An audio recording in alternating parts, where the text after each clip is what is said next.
బక్సింగయ్య గారి దగ్గరికి IAS officer ఓ collector గారు వచ్చి, బ్రదర్ బక్సింగ్, మీతో కలిసి నేను పరిచర్య చేయాలనుకుంటున్నాను అని అంటే, నాతో కలిసి పరిచర్య చేయాలనుకుంటున్నారా మీరు? ఎస్, నాతో కలిసి పరిచర్య చేయాలంటే అదిగో మందిరంలో బాత్రూమ్లు ఉన్నాయి, మందిరంలో లాబరేటరీలు ఉన్నాయి, లాబరేటరీలు గడుగు. నేను మీతో కలిసి సేవ చేయాలనుకుంటున్నాను. అది కూడా సేవే. మందిరంలో ఉన్న లాబరేటరీలకు అడిగంటే అద్భుతం తెలుసా? ఆ రోజుల్లో హెబ్రోను మందిరానికి వెళ్ళే కొంతమంది ఐఏఎస్ ఆఫీసర్లట ఆదివారం ఆరాధన ప్రారంభం కాకమునిపే శనివారం రాత్రి వచ్చి మందిరంలో లాబరేటరీలు గడిగేవాళ్ళట.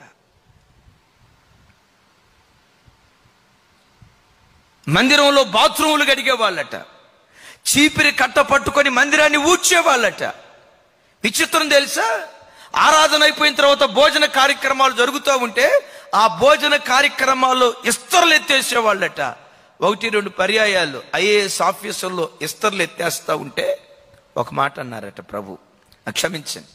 బక్సింగయ్య గారితో ప్రభు ఒక మాట మాట్లాడితే ఆ బక్సింగయ్య గారు ఐఏఎస్ ఆఫీసర్ల దగ్గరికి వెళ్ళి, బాబు, ఆ పిల్లలు ఇస్తర్లో చాలా అన్నం వదిలేశారు, అది ఎత్తి చెత్తకప్పులో పడేయొద్దు, అది పేదల కష్టార్జితం, అది పేదల రక్తం. బ్రదర్ బక్సింగ్, ఏం చేయమంటారు? ఆ ఇస్తర్లో ఉన్న అన్నం మీ విస్తర్లో వేసుకొని తినండి. మా ఇంట్లో సద్దన్నం కూడా మేము తినవయ్యా.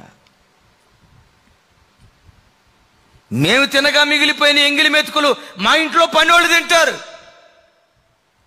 ఏం మాట్లాడుతున్నారు మీరు అని అనకుండా, మారు మాట మాట్లాడకుండా, ఎవరో తిన్న ఎంగిలి మెతుకులు చిన్నబిడ్డలు తింటే ఎట్లా ఉంటుందో తెలుసు కదా.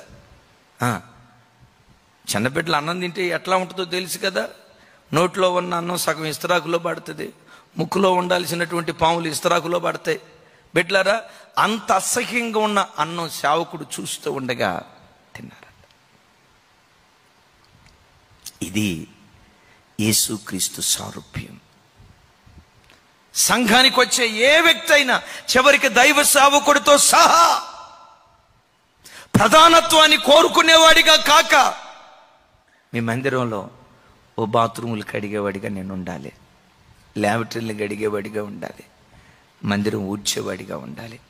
నా ప్రభు ఏమంటాడో తెలుసా? అక్కడ వాళ్ళు వచ్చి ప్రధానత్వాన్ని కోరుకుంటే, మీలో ఎవడైనా ప్రముఖుడుగా ఉండగోరిన యొడల అందరికీ దాసులై ఉండండి.